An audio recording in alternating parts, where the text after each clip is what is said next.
להלן נתונים מתוך מאזן בוחן של חברת אורנג' שפלטר העוסקת במכירת מחשבים בשנת 2013. יש לנו מלאי סגירה, מלאי פתיחה, רווח גולמי, הוצאות מכירה ושיווק, הנהלה וכלליות, שיעור רווח גולמי ושיעור רווח תפעולי. מלבד הנתונים בטבלה לא קיימים נתונים נוספים לשנת 2013. שאלה מספר 1, שואלים אותי מה סך ההכנסות ממכירות של החברה בשנת 2013. אנחנו חייבים לזכור דבר כזה. ברגע שנתון לי את שיעור הרווח הגולמי, כתוב לנו במפורש שהוא עומד על 40%. איך מחשבים שיעור רווח גולמי? לוקחים את הרווח הגולמי עצמו, שהוא נתון לנו 200,000 שקל, ומחלקים בסך ההכנסות. וזה נותן לי 40%. זאת אומרת שמפה אני יכול לדעת מה סך ההכנסות של החברה. סך ההכנסות של החברה זה 200,000 חלקי 40%, וזה נותן לי 500,000 ש"ח, וזאת התשובה לשאלה מספר 1. בשאלה מספר 2 שואלים אותי מה סך הקניות נטו מספקים ב-2013. כדי לפתור את שאלה 2 אנחנו חייבים לדעת כמה דברים. דבר ראשון, איך מחשבים רווח גולמי?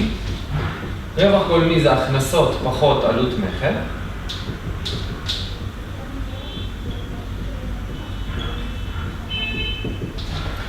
ודבר שני זה איך מחשבים את עלות המכר. עוד שנייה נראה. לגבי זה, אני רואה שההכנסות של החברה זה מה שמצאנו בשאלה מספר 1 זה 500,000. הרווח הגולמי נתון לנו שהוא 200,000 שקל. זה אומר שעלות המכר כפלאג נאמבר אני מוצא שזה 300,000 ש"ח. לגבי עלות המכר, מחשבים לפי מלאי פתיחה פלוס קניות נטו מספקים פחות מלאי סגירה. ואנחנו ראינו שזה יצא כבר 300,000 ש"ח. המלאי פתיחה נתון לנו, מלאי פתיחה זה המלאי של 31 דצמבר 2012, זה עומד על 80,000 שקל. המלאי סגירה זה המלאי של 31 דצמבר 2013, זה עומד על 100,000 ש"ח. ואפשר למצוא את הקניות נטו מספקים, כמובן כפלאג נאמבר, וזה נותן לנו סך הכל 320,000 ש"ח. בשאלה מספר 3 מבקשים מאיתנו מה הוצאות הנהלה וכלליות. שימו לב שכתוב לנו את הוצאות המכירה ושיווק, וכתוב לי את שיעור הרווח התפעולי. אם בעצם אני מגיע לפה ואני רוצה להמשיך את הטבלה הזו, כשאני ממשיך את הטבלה בעצם יש לי הוצאות מכירה ושיווק, יש לי הוצאות הנהלה וכלליות, ואז אני מקבל רווח תפעולי לפני מימון.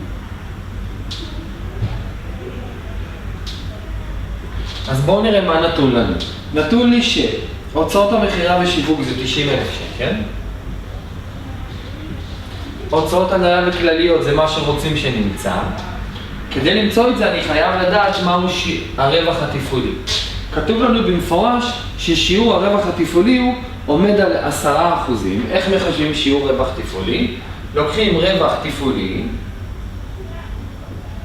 לפני מימון, מחלקים בסך ההכנסות שזה 500,000 ואומרים לי שזה שווה ל10%. למעשה הרווח התפעולי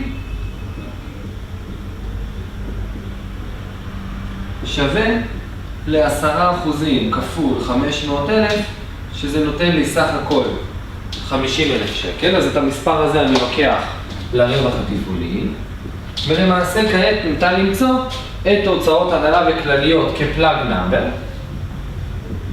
וזה נותן לי סך הכל 60,000 ש"ח.